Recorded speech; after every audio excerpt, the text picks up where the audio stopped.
말씀은 출애굽기 13장 17절부터 22절까지입니다. 제가 전는 성경으로 102페이지에 있습니다.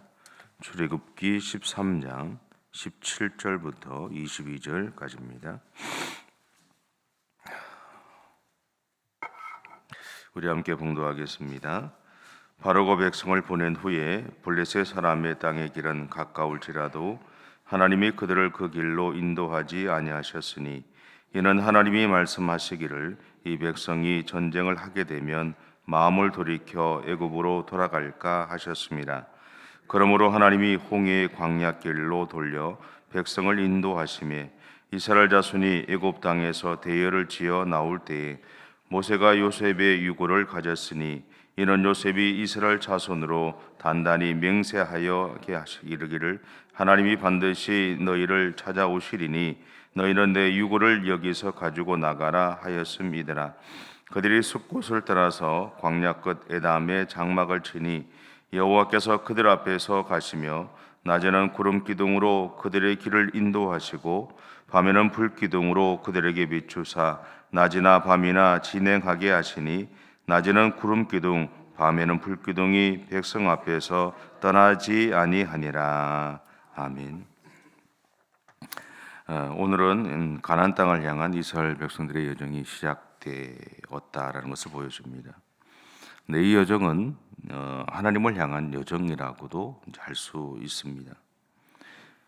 지금까지 그들은 선조들의 이야기를 통해 하나님을 믿었습니다. 그리고 하나님의 약속을 이제 기억을 했죠. 그럼에도 그들에게 주어진 이 현실 속에서 그들은 자신들에게 주어진 환경이나 상황에 빠져서 이제 하루하루를 견뎌내기도 어려웠던 시간들을 보내와야 했습니다. 그렇다는 것은 그들이 이제 하나님에 대해서 머리로만 이해해 왔다라는 것을 의미합니다. 물론 오늘 우리의 신앙의 모습들을 가만히 봐도 우리가 예수님을 믿고 있지만 우리에게 어려움이 생기거나 문제가 일어났을 때 우리 또한 그 어려움의 시간들을 이제 견뎌오는 것조차도 어려워하는 것이 우리들의 모습이기 때문입니다. 하지만 그런 시간들을 거쳐가면서 우리는 조금씩 더 하나님을 좀 깊이 있게 만나게 되죠. 어쨌든 자신들의 현실적인 문제에 갇혀서 그들은 하나님을 깊이 생각해 오지 못했을 겁니다. 그들은 편안할 때는 편안했기 때문에, 그리고 어려울 때는 어려움에 갇혀 있었기 때문에 어쩌면 막연하게 하나님의 약속을 기대했던 것은 아닐까라는 생각도 해보게 됩니다. 하지만 그럼에도 분명한 것은 그것이 하나의 단초가 되어서 그들의 현실을 이겨내는 힘이 되었다라는 거죠. 하지만 거기까지였습니다. 이스라엘 백성들의 인생에서 하나님은 가깝고도 어쩌면 먼 당신과 같은 존재였을 겁니다. 그들은 하나님에 대해서 들었습니다. 그리고 기본적인 신앙의 태도에 대해서도 들었고 또 교육을 받아서 실천하고 있기도 했습니다. 그럼에도 그들은 현실적인 문제 앞에서 무참히 무너져 왔을 겁니다. 또한 그들이 겪고 있던 현실적인 문제와 하나님을 향한 신앙 사이에서 숱한 갈등을 겪으며 살아왔을 겁니다. 전에 제가 한번 말씀드린 적이 있는데 예전에 부산에서 목회를 할 때 제가 알던 친구를 이제 신대원도 가기도 해줬고 알던 친구를 이제 부교육자로 데리고 있었어요. 근데 이제 우리끼리만 아는 겁니다. 이 친구가 설교를 잘해요. 그러니까 어느 순간 제 마음에 그런 마음이 드는 거예요. 저 친구를 내보내야 되나? 이게 교인들이 와서 나한테 비교를 하잖아요. 기분이 나쁜 거예요. 근데 나도 설교를 잘한다기보다 그냥 아직 못하는 사람은 아닌데 제가 봐도 은혜롭게 설교를 잘해요. 내보내야 되나? 왜냐하면 근데 그 고민을 할 때 제가 제 자신한테 놀랐어요. 저는 안 그럴 줄 알았거든요. 근데 제가 그렇더라니까요. 신앙이 좋고 목사이기 때문에 그런 일이 없는 것이 아니라 지나보면서 저는 그 시간들을 통해서 뭘 했냐면 그런 제 자신과 싸웠어요. 이렇게 싸우더라고요. 근데 그 싸워 나가는 게 너무너무 힘든 거예요. 근데 어느 정도 계속 싸우고 시간이 좀 지나고 나니까 그다음에는 내려놓게 되더라고요. 그다음에는 괜찮았어요. 그래 잘하지. 나보다 잘해. 당신이 교인들에게 은혜를 많이 끼쳐 이렇게 얘기하게 되더라고요. 속으로. 근데 그 친구한테는 한마디도 안 했어요. 근데 어쨌든 나오고 나서 그 친구한테 뒤통수를 맞았지만 어쨌든 그랬어요. 그게 우리들의 모습이 아닌가라는 생각을 하게 돼요. 우리가 열심히 신앙생활하고 우리 어떤 신앙이 깊어질 수 있지만 깊어가지만 여전히 우리는 현실적인 문제와 하나님을 향한 신앙 사이에서 계속해서 갈등하며 살아가는 존재다라는 생각을 하게 됩니다. 바로 이렇게 살아가는 그들에게 하나님은 애굽에 내렸던 이 10가지 재앙을 통해서 하나님 자신의 존재를 인식시키셨어요.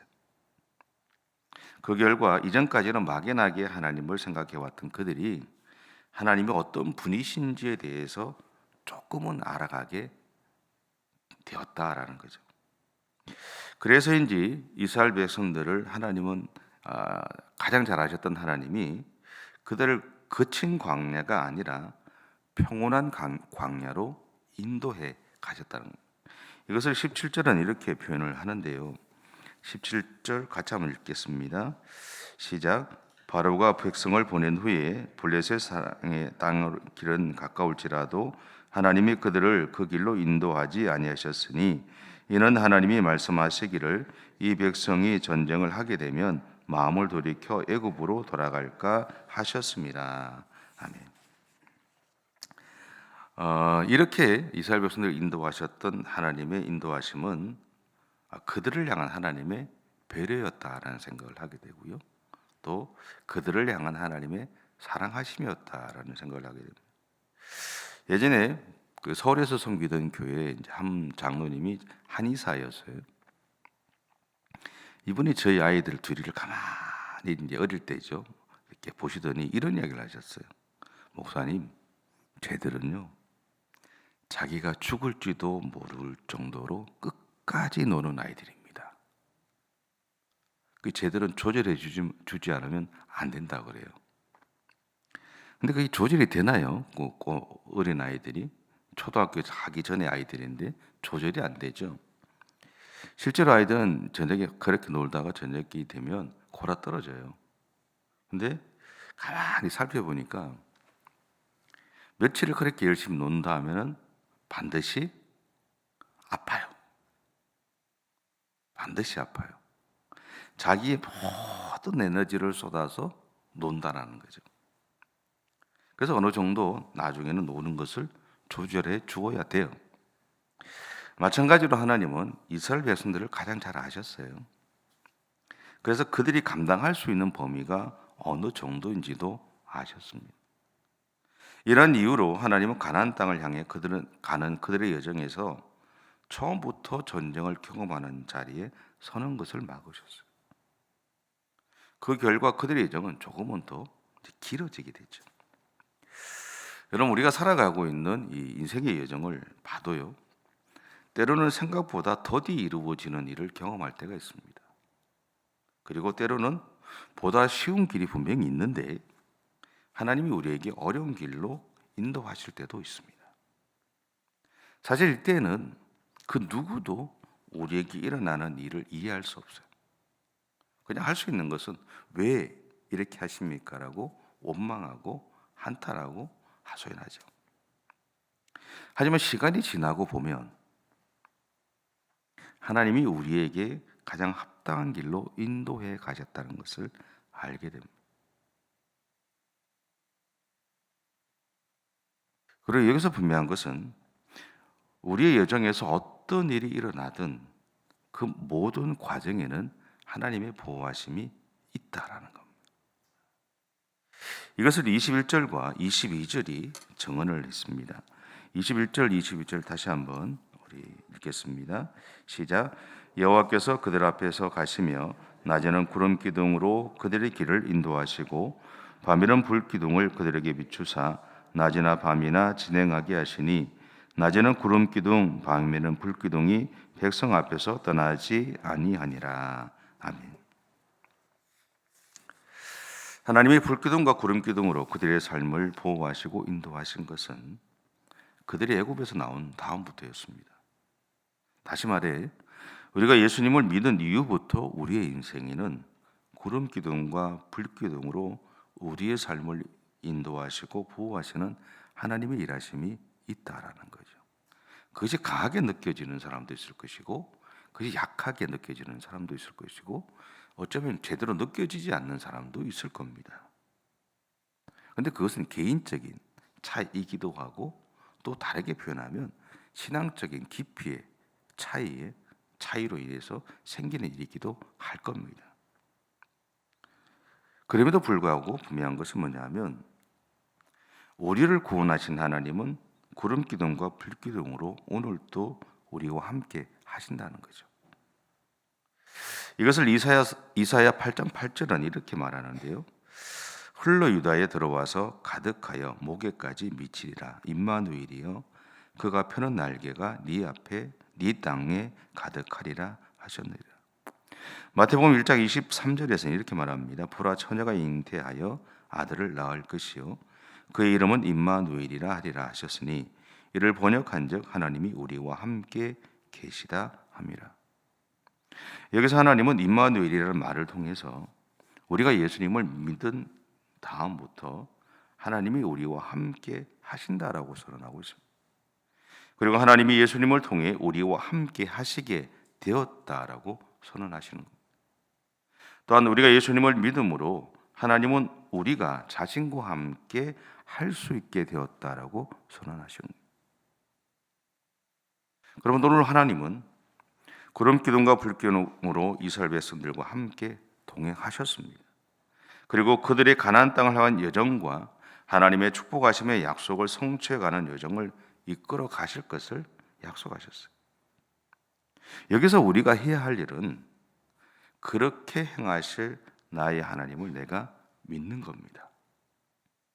또한 이스라엘 백성들이 구름기둥과 불기둥의 움직임을 살피며 항상 하나님을 향해 집중하며 살았던 것처럼 우리 또한 나의 하나님을 바라보고 살아가야 한다는 것이죠. 오늘 하루도 그렇게 하나님만 바라보고 살아가십시오. 우리의 인생은 우리의 뜻대로 되는 것이 하나도 없었잖아요. 그렇죠? 그럼에도 불구하고 변함없으신 분은 하나님밖에 없습니다. 사람은 변하죠. 그래서 오늘 하루도 저도 그렇고 여러분도 그렇고 하나님만 바라보시면서 그 하나님을 향해서 우리의 눈을 고정하시면서 그렇게 삶을 살아갈 수 있기를 바랍니다. 기도하겠습니다. 사랑의 주님 감사합니다. 여전히 우리가 의지할 수 있는 분은 하나님밖에 없음을 압니다. 우리의 인생 가운데는 우리가 생각하지 않았던 수많은 일들이 일어나고 그 일들로 인해서 우리가 얼마나 많은 어려움들을 겪고 아픔을 겪는지 모릅니다. 그럼에도 불구하고 그 문제는 우리가 도무지 해결할 수 없어 왔었습니다. 그것 때문에 때로는 절망하기도 하고 아파하기도 하고 두려워하기도 하고 염려 가운데 살아갔던 우리들의 삶입니다. 그럼에도 불구하고 변함없이 내가 어떤 자리에 서 있든 어떤 상황에 서 있든 하나님은 나와 함께해 주셨고 또 주시고 계심을 믿습니다. 그러기에 오늘도 그 하나님을 바라보면서 우리에게 주어진 매일매일의 삶들을 또 믿음으로 살아가는 우리 모두가 되어줄 수 있도록 은혜를 허락해 주옵소서. 감사드리며 예수님의 이름으로 기도드립니다. 아멘. 하늘에 계신 우리 아버지의 이름을 거룩하게 하시며 아버지의 나라가 오게 하시며 아버지의 뜻이 하늘에서와 같이 땅에서도 이루어지게 하소서. 오늘 우리에게 일용할 양식을 주시고 우리가 우리에게 잘못한 사람을 용서하여 준 것 같이 우리 죄를 용서하여 주시고 우리를 시험에 빠지지 않게 하시고 악에서 구하소서. 나라와 권능과 영광이 영원히 아버지의 것입니다. 아멘. 우리 교회를 위해서 여러분 꼭 기도해